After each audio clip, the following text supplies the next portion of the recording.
title of my privileged speech is No One is Safe. Mr. President, my distinguished colleagues, I rise today on a matter of personal and collective privilege.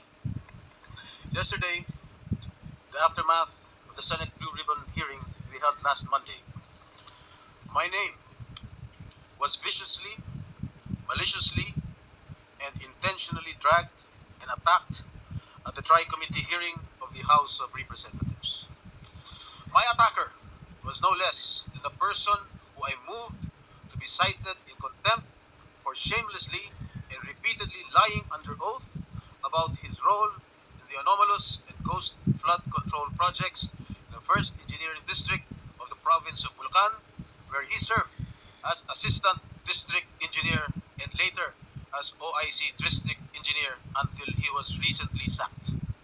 Mr. President, at the Blue Ribbon Committee hearing, all this person did was to play innocent, feign ignorance, and to try to convince us that he was simply following orders and instructions from his boss. From receiving $1 billion of cash, talking to pseudo-contractors, signing falsified documents, all the way to gambling away millions and millions of money stolen from the public coffers at casinos, he claimed that in all of these, he was just following orders. Indeed, when confronted and cornered with a barrage of questions from this representation and our other colleagues about his fantastic and shady lifestyle and dealings, he fed the committee lies and stories that taxed our credulity to the hilt and left us and the public in awful disgust. Clearly, he perjured himself and we cited him in contempt. Bukod bunsod sa aking motion, ipinakulong natin siya. Mr. President, appearing the next day at the TRICOM hearing at the House of Representatives, this former DPWH Assistant District Engineer by the name of Bryce Erickson Diaz Hernandez, or Bryce, also known as Marvin Santos de Guzman, yung kanyang alias sa casino, apparently realized he needed to level up dahil hindi niya nalusutan ang ating Blue Ribbon Committee. Hindi pa sapat ang pagsisinungaling niya para pagtakpan at maisalba niya ang kanyang sarili. So while he was in detention here at the Senate, sabi niya, nakapag-isip po ako at nagdesisyon na maglabas ng ilang nalalaman ko sa flood control project. Tama po, sabi niya, tama po si Senator Lacson na mga engineers ng DPWH ay tila naging legman o bagman na lang. Kung tatanungin niyo po ako kung sino o kanino kami naging bagman, sasagutin ko na po ngayon. Nakapag-isip? May naniniwala ba dito? Samantalong ayon nga sa impormasyon ni Senator Lacson, habang naghihiling ang Blue Ribbon noong September 1, nasa casino siya at nagsusugal. Ala, grabe. And then, lo and behold, during the TRICOM hearing, he then proceeded to take off from that remark jokingly addressed to me by Senator Marcoleta when Mr. Diskaya said that there were no senators involved. Ang sabi ni Senator Marcoleta, safe ka na. Mr. Hernandez said, sabi ni Senator Marcoleta kahapon, ligtas ka na. Hindi po ito totoo. Si Senator Jinggoy Ejercito de Estrada, Senator Joel Villanueva, Yusek Robert Bernardo at D.E. Alcantara. Si Sen Jinggoy po ay nagbaba ng 355 million ngayon 2025 sa mga ilang projects sa Bulacan at ang sabi po ng boss ko dito ay 30% ang commitment dito. Mr. President, this is a blatant lie. Isang malaking kasinungalingan. I wish I did not have to borrow your time in this privileged hour to demonstrate how crooked my accuser is. I know most of you have probably witnessed the proceedings in the investigations conducted by both houses of Congress where he has so far appeared. But I beg your indulgence in defense of my name, which Mr. Hernandez conveniently dragged to take the heat off him and his cable. A desperate attempt to divert attention away from the real issue, his own involvement in ghost projects and questionable dealings. Batay sa aking mga nakalap na sinumpaang salaysay ng ilan sa mga kawani ng DPWH at mga kasamahan ni Mr. Hernandez, malinaw na sangkot siya sa mga ghost projects sa Bulacan. Ala. Pinatotohanan ito ng hindi lamang isa, kundi 3 opisyal na nagsabing siya at si RJ Dumasig, Project Engineer 1 ng Bulacan, 1st District Engineering Office, ay kapwa kasangkot sa mga proyektong ito. Pinatotohanan din ito ni na John Michael Ramos, dating OIC ng Construction Section ng Bulacan 1st District Engineering Office, Ernesto Galang, Hepe ng Planning and Design Section ng Pareo Distrito, at Norberto De Leon Santos, Hepe ng Quality Assurance Section. Lahat sila ay nagbigay ng sinumpang salaysay na nagdidiin kay Bryce Erickson Hernandez. Ang dalawang ito ay kabilang sa tiniguruan ni Senator Lacson na BGC Boys o Bulacan Group of Contractors, mga suki sa kasino. Si Bryce, also known as Marvin Santos de Guzman, ay nakapaglustay na abot ng 435 million Wow, at laki. nakapag-launder ng perang humigit sa 1 bilyong piso. Grabe. Samantalang si RJ alias Sandro Bernardo Park ay umabot naman sa 16.9 million ang natalo sa Ganito kasino. lang nilulustay yung tax ng Ginong taong Pangulo, bayan.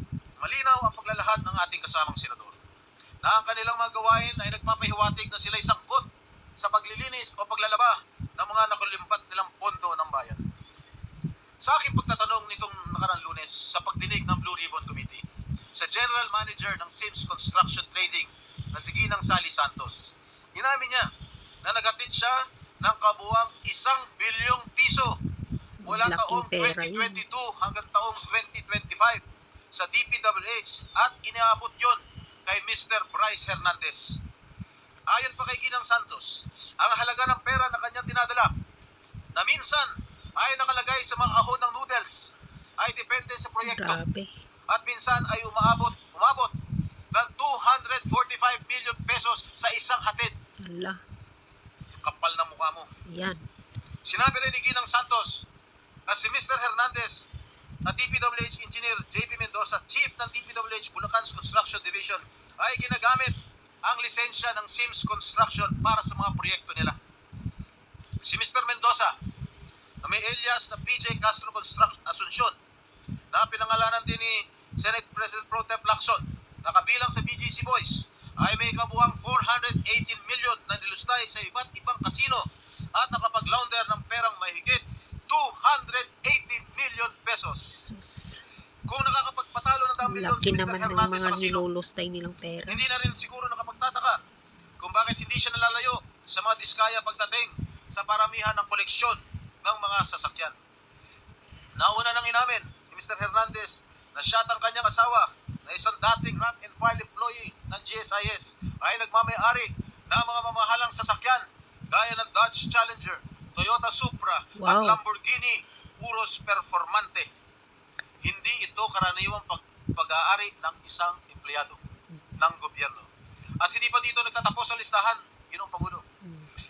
Nandun sa kanyang garahe, isang Ford Everest, Ford Territory, Toyota Corolla Cross, Suzuki Jimny, Wow. Mitsubishi Pajero, Honda Civic Type R Turbo, and add to this his collection of high-end motorcycles, BMW R1250 GS, Yamaha D-Max, BMW C400 GT, Ducati X Diavel Nera, Honda Goldwing, Ducati Street Fighter, BMW R1300 GS, Vespa scooter, at yung kanyang asawa, meron 2 Toyota Hilux, isang Toyota Fortuner, Kia Carnival, BMD X3, Toyota Land Cruiser, Vespa Primavera, Honda, BMW. Mga kaibigan, Grabe. Bryce Hernandez claims these vehicles are part of a buy and sell business run by his sibling. But why are all these vehicles registered under their names? Bakit Yan. nakarehistro ang kanilang mga sasakyan sa kanilang mga pangalan kung sinasabi niya buy and sell business itong mga ginagawa nila? Gago. Yan na. Galit na. Magkano ba ang sahod ni Hernandez? Sapat ba ang kanyang kita o ng kanyang asawa para magkaroon ng ganitong karangyaan? Grabe karangyan ng Mr. buhay President, ba?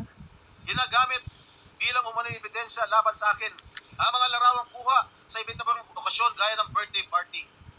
Makailang beses ko man na nakatuupang palad si DE District Engineer Henry Alcantara, kaya ko umarap sa kahit sino at sabihin na hindi ko siya personal na kilala. Tama. Mismo ang Pangulong Marcos na nga nagsabi na ang mga larawan natin ng mga opisyal o public figures ay hindi O, sapat pwede din na batayan edited. para patunayan at masabing talagang kilala natin ang mga nakakasalamuhan natin. To quote President Marcos, alaman naman ninyo, ni-name drop lahat.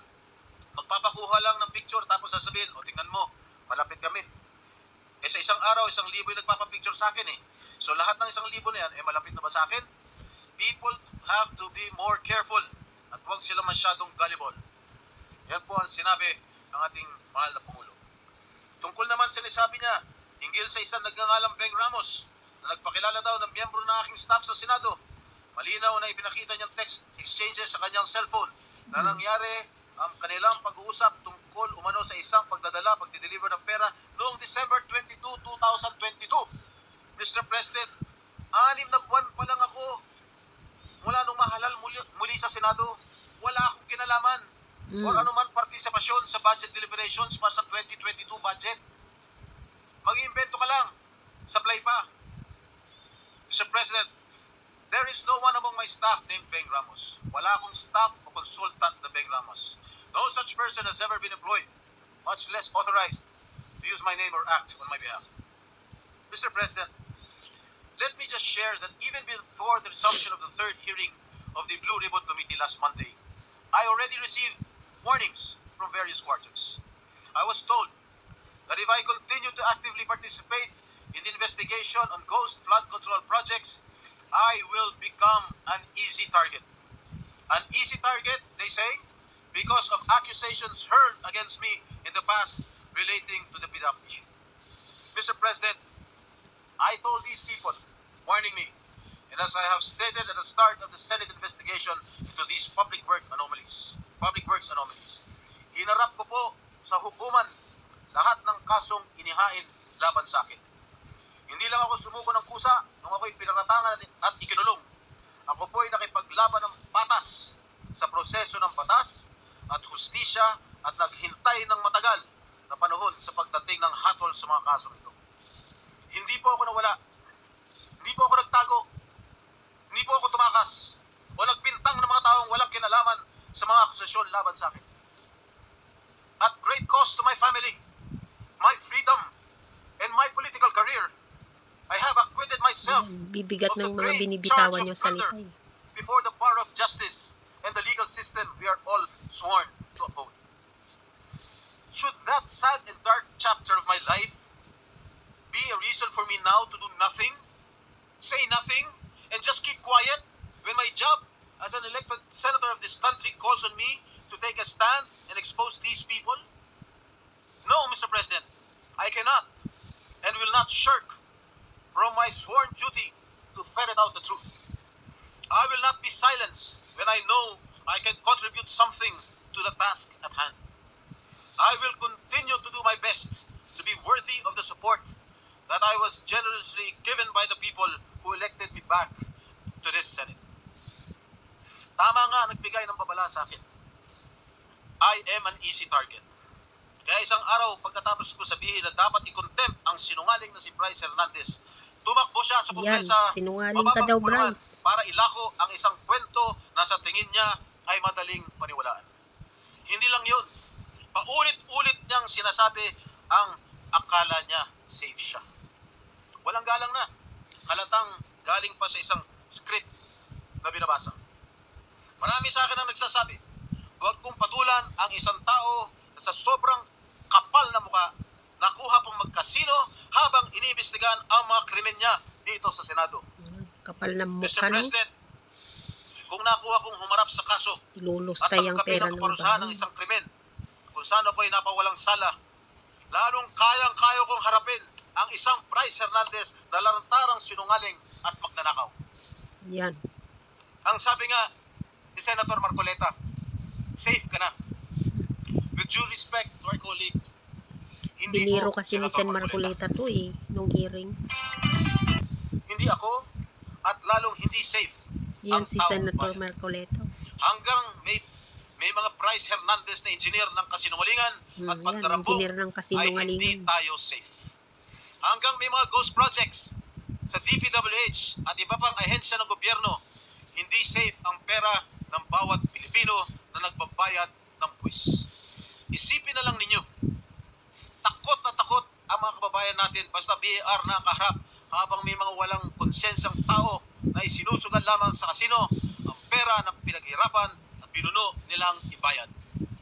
hanggang may mga tao na nagbabayad, nananakot at ngayon ay pilit na nililis ang kwento, ay hindi tayo safe. Mr. President,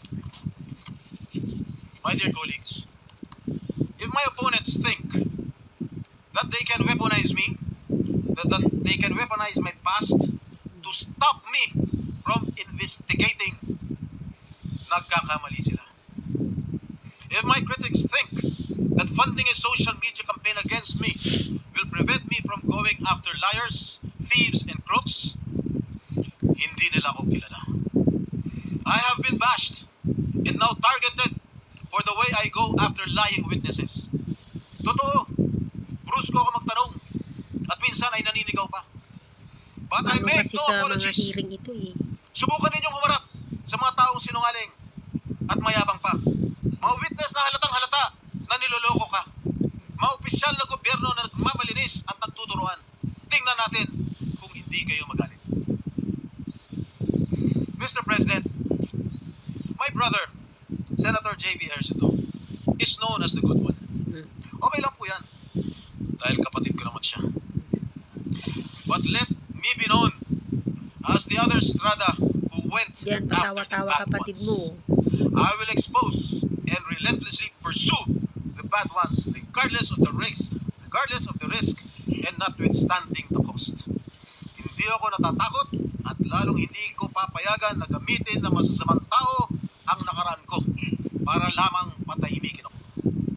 I have been jailed. I have been vilified, crucified, and publicly humiliated. But I will never allow the likes of Bryce Fernandez to turn the tables on me. Kayo ang nasasakdal sa mata ng taong bayan, hindi ako. Mr. President, I vow never to let the masterminds and engineers of this massive defrauding of the Filipino people to silence me. Hindi pa ako tapos at lalong hindi ko kayo uurungan. Ginoong Pangulo, maraming salamat po